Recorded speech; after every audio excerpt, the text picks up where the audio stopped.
second part of this interaction, sir. We're talking about learning in fast-moving organizations. So now, as you mentioned, you worked with teams across India, Kenya, and UAE. Now, did you notice different attitudes towards learning, growth, or leadership, in different cultures? Because, you had people from so many cultures that you mentioned. Right. There are different mindsets.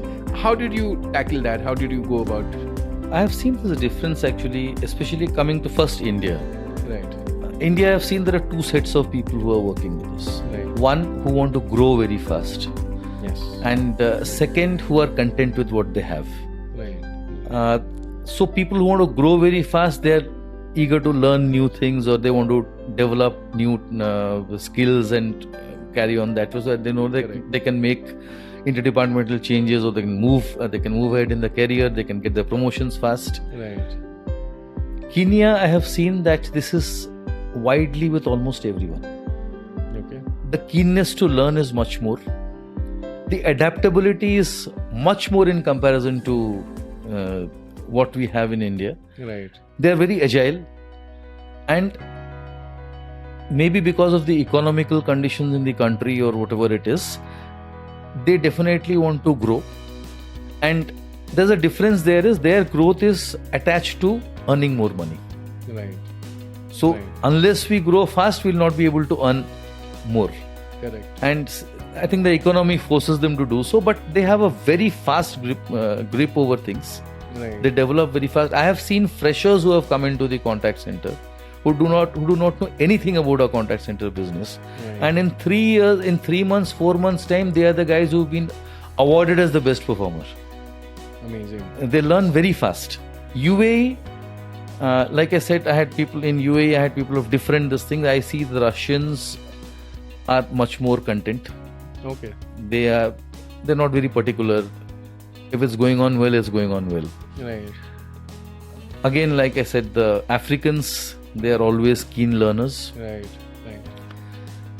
Arabs who were there, not interested at all. Right. They're all happy, content, and satisfied with whatever they're doing. Right. And I was seeing that every 3 to 6 months, half of them go and I have to recruit new people. Okay. That's what happens with them. But yes, if you see, there has been a difference.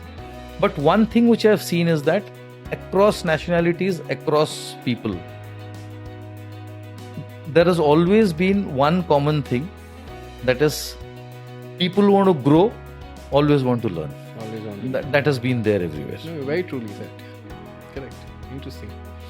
Now, a lot of companies also spend heavily on hiring, right? But do not spend enough on developing the people that they already have. It's a normal thing that happens everywhere. Why do you think that still happens today?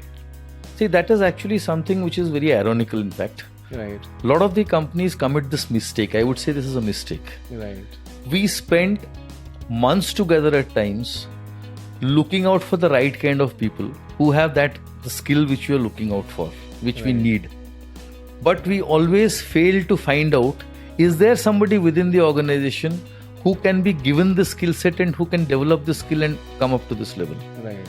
So what is lacking here is the companies are more bothered today about hiring new talent, but nobody is looking at upskilling and reskilling the current staff. As a result of it is also harming the company in one way. One, it is always known that if you hire somebody from outside, and if you're looking at a niche skill or you're looking at a specific skill set, they come at a price. Right. So you spend more.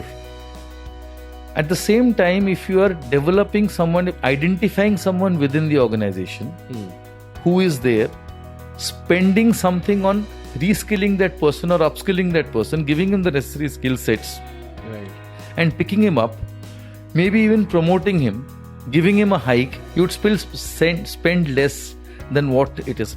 I always speak of spending because I come from a business background. So what I believe is that HR today should not be an enabler or should not be sticking to his policies and procedures. And HR today has to be a part of the business. True.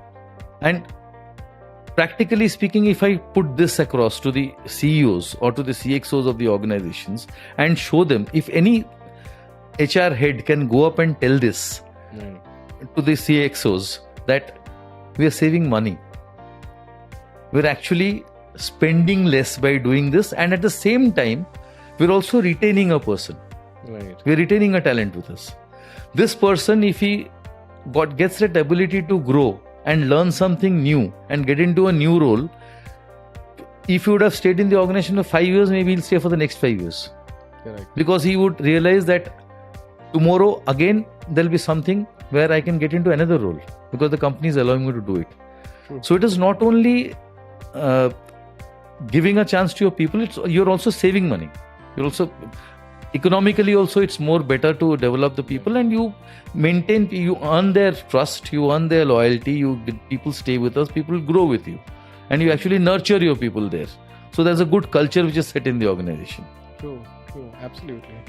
Now, so from your experience, what kind of learning programs actually make employees better at their jobs and not just better at completing the courses? See, what I would now suggest here is that we should, if you want actually to do training programs or learning programs which will be helping people to do their jobs better, right, or to make them grow actually, right, then we should be completely off from the traditional learning programs. Right. There is no point in teaching communication skills to someone now. There is no terms of speaking ethics of business to someone or essence of business to someone. Right. Be it a sales team. In a sales team, I would suggest that it is better to make people learn better negotiation skills, Right. better closing skills. And in terms of a general perspective, if you see whatever department the person belongs to, Right. I will again get into those two words which I have been emphasizing from there, reskilling and upskilling.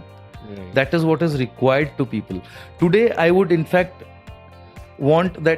I would emphasize that instead of giving general training to people related to their subject or related to their department, I think everyone across an organization should be made to learn how to use AI in his or her particular work.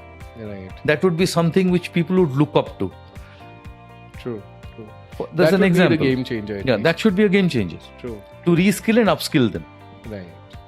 And that's when retention happens better, and of course, a lot of things. Exactly. Interesting.